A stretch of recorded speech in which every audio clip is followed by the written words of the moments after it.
शिवो गुरु शिवो देव शिवो बंधु शरीरणाम शिवात्मा शिव जीव शिवादन्य किंचन। ओम श्री गुरुभ्यो नमः। अहि सरस्वती नमः। ओम नमो भगवते रुद्राय। आप सभी का मैं अपने चैनल भक्ति आपके द्वारे पर स्वागत करती हूँ। मैं हूँ आपकी दोस्त लता शर्मा। आज मैं आपसे इस वीडियो में बात करने वाली हूँ कि जो हम शिवलिंग की पूजा करते हैं वो नित्य पूजा में शिवलिंग पर ऐसी कौन सी 7 चीजें होती हैं जो हमेशा चढ़ानी चाहिए। वैसे तो बहुत बार हम जानते हैं और समझते भी हैं और हमको ये समझ होनी भी चाहिए कि हमको भगवान शिव पर बहुत प्रकार से विविध वस्तुओं को चढ़ाने का फल प्राप्त होता है, किंतु जो नित्य भगवान शिव का अर्चन पूजन करने वाले होते हैं, भले ही वो शिव मंदिर में जाकर पूजन करें, शिवालय में बैठकर अथवा अपने घर में शिवलिंग का पूजन करें, उन भक्तों को चाहिए कि 7 वस्तुएं 7 चीजें नित्य भगवान पर अर्पित करनी चाहिए। उन्हें कभी भी भूलना नहीं चाहिए और कुछ चढ़ाओ अथवा ना चढ़ाओ, कुछ आपके पास में हो अथवा ना हो, लेकिन डेली की पूजा में, आपको नित्य की पूजा में ये 7 वस्तुएं रोज चढ़ानी चाहिए। ठीक है। और ये 7 जो वस्तुएं हैं, ना तो ये आपको बाहर जाने की आवश्यकता होगी, ये 7 वस्तुएं आपको घर बैठे बैठे ही मिल जाएगी। श्रद्धा विश्वास के साथ भगवान शिव का पूजन हमें करना चाहिए, किंतु वो 7 वस्तुएं कौन सी हैं जो हम डेली की पूजा पर चढ़ाएंगे। एक दिन भी ऐसा ना हो कि कोई दिन ऐसा मिस ना हो जिस दिन हम वो 7 वस्तुएं शिवलिंग पर ना चढ़ा सकें। कौन सी वो 7 वस्तुएं हैं हम जानते हैं। आज की इस वीडियो में मैं आप सभी को उन्हीं 7 वस्तुओं के बारे में बताने वाली हूँ, तो चैनल पर अंत तक जरूर बने रहिए। शिव भक्ति को चाहिए कि नित्य शिव पूजन में, रोज की पूजन में अपने घर में शिवलिंग रखा है, चाहे वह शिवलिंग पर चढ़ाओ अथवा शिवालय में जाकर चढ़ाओ। उन 7 वस्तुओं में से पहली वस्तु जो है उसका नाम है जल। जलार्थ से अर्चन भगवान का नित्य करना चाहिए। बस लिख लीजिए अपने इस जीवन अंक में कि वह दिन ना हो जिस दिन शिवलिंग पर 1 लोटा जल ना चढ़ सके। ऐसा दिन ना जाए कि जिस दिन मेरी पूजा शिव के बिना अधूरी रह जाए। सबका सम्मान करो, सबकी पूजा करो, लेकिन बिना शिव की पूजा के मत रहो। बस 1 लोटा जल का सदैव शिव पर अर्पण करो, क्योंकि 1 लोटा जल सुधारेगा आपका खोटा भाग्य। इस बात का सदैव आप यहाँ पर लिख कर रख लो और नित्य अपनी पूजा में शिवलिंग पर 1 लोटा जल जरूर चढ़ाओ। जलार्च करना चाहिए। आप चाहे सादा लोटा जल चढ़ाओ अथवा जल में थोड़ी सी भस्म मिला करके चढ़ाओ, अथवा भस्म ना हो तो थोड़ा काला तिल चढ़ा दीजिए, अथवा जल में थोड़ा सा इत्र डाल के भी चढ़ा सकते हैं, और अथवा हो सके तो जल में थोड़ा सा कपूर मिलाकर भगवान शिव को जलार्पण करो। शिव का भक्त यदि कपूर युक्त जल भगवान शिव को अर्पण करता है तो शिव लोक का अधिकारी होता है। घर में कपूर नॉर्मली आपको मिल जाएगा। थोड़ा सा कपूर लेके उसको मसल कर उसको जल में मिला दीजिए और कपूर युक्त जल आप महादेव को अर्पण करिए, क्योंकि महादेव को कपूर युक्त जल भी बड़ा ही प्रिय होता है। जीवन का पहला नियम तो आप ये बना करके रखिए कि आपको सदैव शिवलिंग पर जल अर्पित करना है। अगर आपके घर में शिवलिंग हो तो आप शिवलिंग पर जल सदैव अर्पित करिए, क्योंकि जल विहीन जो शिवलिंग होता है वो दुखदाई होता है। जो शिवलिंग सूखा सूखा रहता है वह दुखदाई, दुख देने वाला होता है। इसलिए शिवलिंग पर निरंतर जलधारा पड़ती रहनी चाहिए। जलधारा शिव प्रिय होती है। यदि जलधारा की व्यवस्था आप नहीं कर सकते तो आपको क्या करना है, एक पात्र में जल भरकर उसके अंदर शिवलिंग को रख दीजिए। आपको कभी अगर बाहर जाना पड़ जाए तो शिवलिंग को जल के अंदर आपको रखना चाहिए, जल से बाहर नहीं होना चाहिए। सूखा शिवलिंग नहीं होना चाहिए। अन्य देवता भले सूखे हों, अच्छी बात है, लेकिन शिवलिंग जल से पूरित रहना चाहिए। जल के साथ टच वाला जो शिवलिंग होता है वो कभी दुखदाई नहीं होता है, मतलब शिवफल देने वाला होता है। इसलिए आप अपनी नित्य की पूजा में भगवान शिव पर हमेशा जल अर्पण करा करिए। ठीक है। अब आता है हमारा दूसरी चीज जो होती है बेलपत्र। बेलपत्र भगवान शिव पर हमेशा आपको अर्पित करनी चाहिए। ये जो आलस से भरा जो जीवन होता है ये बहुत दुखदाई होता है, ये सब आप लोग जानते हैं। आप बेलपत्र लाने में आलस से समझो, ये तो हमारा दुर्भाग्य है ना। बेलपत्र जो होती है वो शिवलिंग पर चढ़ने के लिए, और शिवलिंग के बिना बेलपत्र जो होती है वो शोभायमान नहीं होती है। शिवलिंग की शोभा ही बेलपत्र से होती है। तो भक्तों को चाहिए कि वो बेलपत्र जो होता है वो सदैव भगवान शिव पर अर्पित करें। यदि आपको बेलपत्र नहीं मिल सकती है तो आप क्या कर सकते हैं कि एक जो बेलपत्र है वो 5 से 10 दिन तक चल सकती है, लेकिन आपको बस ये ध्यान रखना है कि वो सूखी हुई ना हो या टूटी हुई ना हो। ठीक है, तो आप जो बेलपत्र होती है वो 5 से 10 दिन तक चला सकते हैं। जैसे तुलसी का दल जो होता है वो भी 5 से 10 दिन तक चल सकता है, वो बेकार नहीं होता है। ऐसे ही तुलसी का दल भी कभी बासी नहीं होता। तो हम क्यों नहीं नित्य की पूजा में, नित्य शिवलिंग में बेलपत्र रख लें। अच्छा, कितनी रखें? जितनी आपको मिल जाए। ना मिले तो कम से कम 5 रख लो, और अगर 5 भी नहीं मिलती है तो 2 भी मिल जाए तो भी रख लीजिए। और अगर 1 बेलपत्र मिल जाए तो आप 1 बेलपत्र ही नित्य शिवलिंग की पूजा में आवश्यकता के नियम के अनुसार आप उस बेलपत्र को चढ़ा दीजिए। ठीक है, और अगर शिवलिंग पर बेलपत्र जो होती है वो अवश्य ही आपको चढ़ानी चाहिए। और अगर बेलपत्र का अभाव हो, बेलपत्र आपको नहीं मिल सकती है, तो आप शमी पत्र भी आप चढ़ा सकते हैं। शमी पत्र जो होता है वो हमारे पापों को हरने वाला होता है। शमी महादेव को अत्यंत प्रिय होता है। पहले बेलपत्र, फिर दूसरे नंबर पर शमी का पत्र आप चढ़ा दीजिए। ठीक है, और अगर शिवलिंग पर आपको चढ़ाने के लिए बेलपत्र और शमी का पत्र दोनों ही नहीं मिल पाए, दोनों का ही अभाव हो, तो आप उस जगह पर अपराजिता का पुष्प भी चढ़ा सकते हैं या फिर अपराजिता का पत्ता भी चढ़ा सकते हैं। ठीक है, और अगर इसका भी आपको अभाव हो तो एक बाजार में आपको चांदी का बना हुआ बेलपत्र मिल जाएगा, आप वो ले लीजिए। आप उसको बेलपत्र के रूप में भगवान शिव पर अर्पित कर दीजिए। अब नित्य की पूजा में आपको पहला होता है जल और दूसरा होता है बेलपत्र, ये आपको जरूर अर्पित करना है। ठीक है, अब तीसरा आता है काले तिल। काले तिल जो होते हैं वो नित्य भगवान शिव पर अर्पण करने वाले होते हैं कि काले तिलों से दुर्भाग्य भी सौभाग्य में बदल जाता है। काले तिलों से पीड़ित व्यक्ति भी सुखी हो जाता है। काले तिल जहां लक्ष्मी को प्रदान करने वाले होते हैं, वहीं काले तिलों की शोभा से महादेव अत्यंत शीघ्र से शीघ्र प्रसन्न होते हैं। प्रत्येक देवी देवता, कोई भी ऐसा देवता नहीं जिनको काला तिल प्रिय ना हो। इसलिए अच्छे दानेदार साफ सुथरे काले तिल आप घर में लेकर आओ, और डायरेक्टली काले तिल जो होते हैं वो बाजार से लेकर आप आए, उसे शिव पर अर्पण मत करना। क्योंकि हमारी आदत होती है कि बाजार से लेकर आए और हमें डायरेक्टली चढ़ा दिया, या बेलपत्र जो हम लेकर आए उसे हमने डायरेक्टली चढ़ा दिया।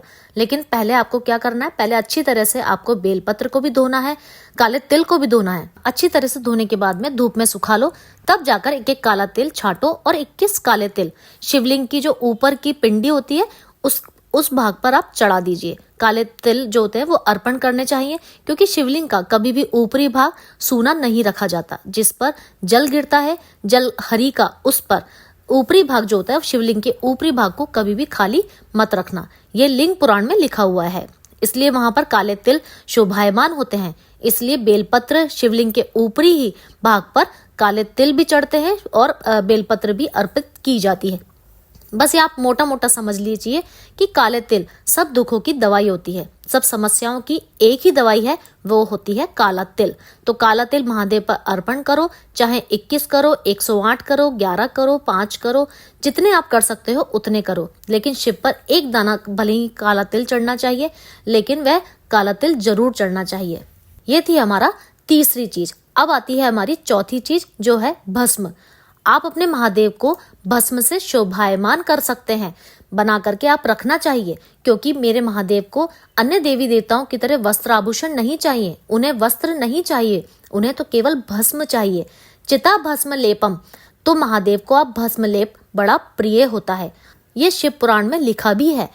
महादेव को भस्म अत्यंत प्रिय है। भस्म माथे पर लगी हो तो वह शिव धाम का अधिकारी है, लेकिन महादेव को भस्म जो चढ़ावे महादेव उसके अधिकार में आ जाते हैं। ये बात जो होती है ये कितनी गहरी है, कितनी समझने योग्य बात है। आपके घर में अगर शिवलिंग है तो आप पूजा करो, काले तिल चढ़ाओ, उसके बाद भस्म महादेव को चढ़ा दो। अच्छा, भस्म कैसे हम तैयार करेंगे? गाय का सूखा गोबर मिल जाता है या फिर कंडे मिल जाते हैं। गाय के जो गोबर होते हैं, कंडे होते हैं, वो आप लेकर के आओ, उनको सुखा लो। उसके बाद में उस पर कपूर डाल करके, उसको लौंग डाल करके उसको जला लो। अच्छे से जब वो जल जाती है भस्म होने के बाद में एक कटोरी एक पात्र में उस भस्म को रख लो। अपनी नित्य की पूजा में उस भस्म को महादेव पर अर्पण करो। थोड़ी भस्म यदि अपने प्रयोग में लेनी है तो उसको अलग पात्र में रख लो, क्योंकि अपनी लगाई हुई जो भस्म होती है महादेव को अर्पण नहीं की जाती। तो नित्य भगवान शिव पर भस्म अर्पण करो। भस्म से भगवान शिव प्रसन्न होते हैं, क्योंकि वो उनका आभूषण है, उनका श्रृंगार है। यदि भस्म आपको प्राप्त ना हो तो आप सफेद चंदन, लकड़ी का चंदन, घिसने वाला जो श्वेत चंदन आता है या रक्त चंदन जो होता है, आप वो भगवान शिव पर अर्पण कर सकते हो। ठीक है। नित्य की पूजा में चौथी जो चीज है जो आपको रोज अर्पण करनी है वो है भस्म। कहीं आपको बाहर जाने की आवश्यकता नहीं है। आप वो भस्म को घर पे ही तैयार करके एक अपने घर में महादेव पर अर्पण एक चुटकी कर दीजिए। आप शिवलिंग पर चढ़ा दीजिए, आपका सारा कार्य सफल हो जाएगा। ये चौथा कार्य। अब आता है पांचवा कार्य, दुर्वा। ये दुर्वा आपको कहीं भी सहजता से मिल जाती है। आसपास कहीं बाग बगीचे हैं तो वहां से दुर्वा लेकर आओ और बालकनी में अपना एक मिट्टी का गोल पात्र ले लो, उसमें मिट्टी डालकर उसमें एक दुर्वा की जड़ लगा दो। तो ये दुर्वा जो होती है वो पूरी तरह से फैल जाती है।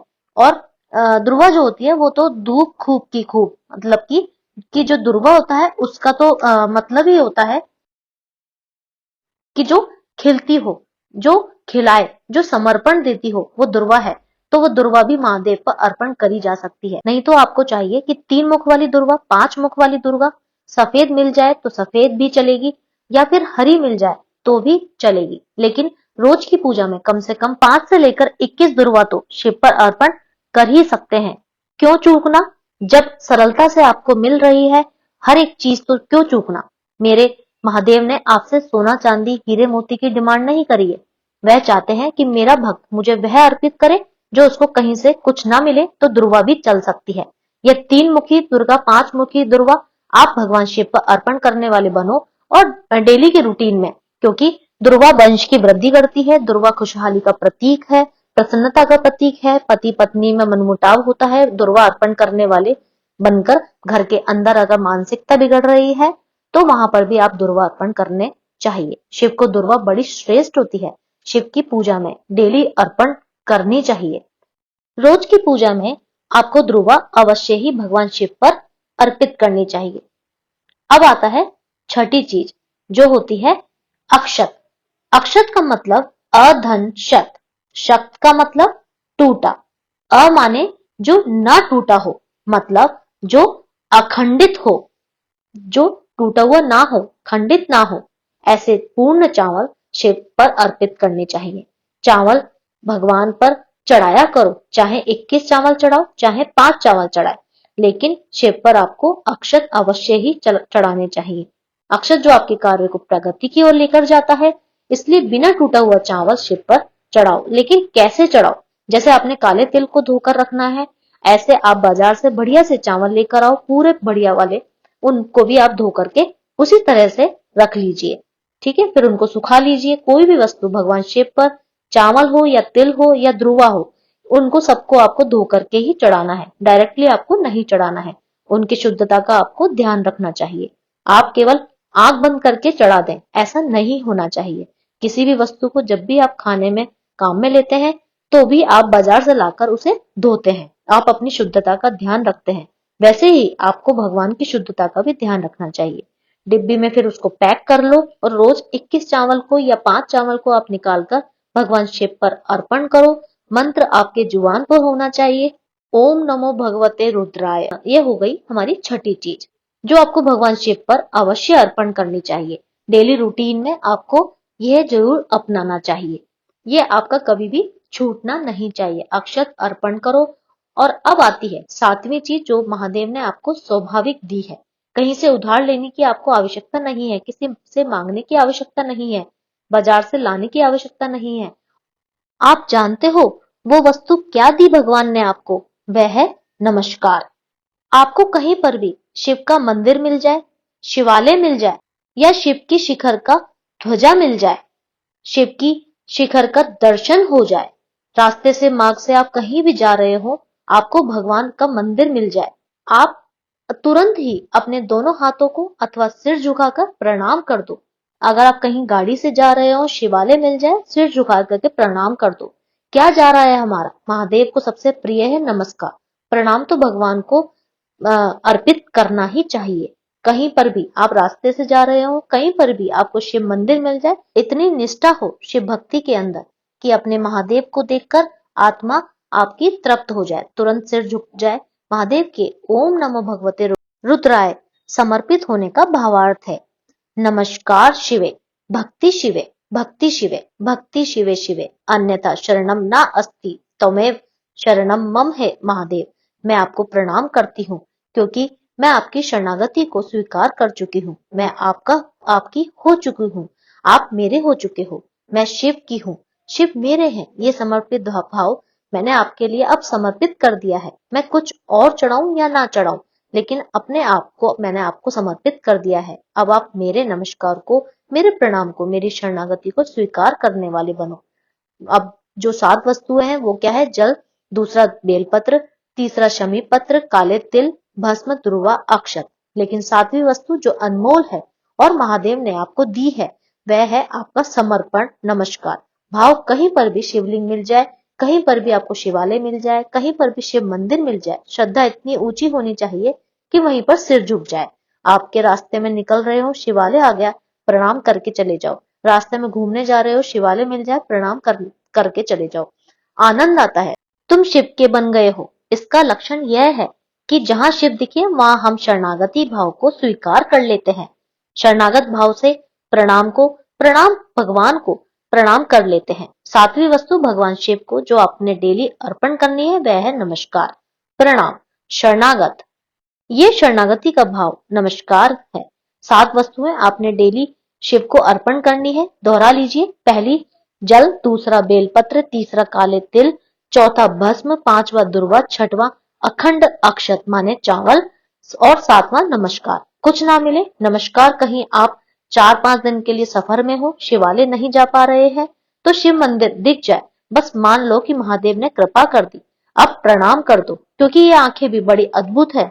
मेरे शिव ने चाहा कि तू मेरे दर्शन कर, और यदि शिव ने तुम्हें चाह से अपने दर्शन करा दिए तो दूर से आपको अगर दिख गया शिवालय है, मैं नहीं जा पा रही हूँ, तो वहीं से शिव को प्रणाम कर दो, मेरा महादेव कण कण में विराजमान है।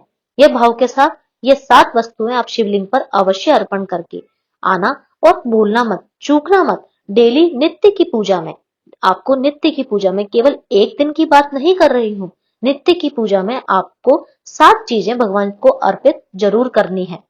आशा करती हूँ कि आपको मेरी दी हुई जानकारी अच्छी लगी होगी, और अच्छी लगी हो तो चैनल को सब्सक्राइब और वीडियो को लाइक करना मत भूलिएगा। वीडियो को शेयर भी अवश्य कर दीजिएगा। तब तक आप शिव भक्तों को मेरी ओर से प्रणाम। आप सभी को ओम नमो भगवते रुद्राय नमः। ओम नमो भगवते रुद्राय नमः।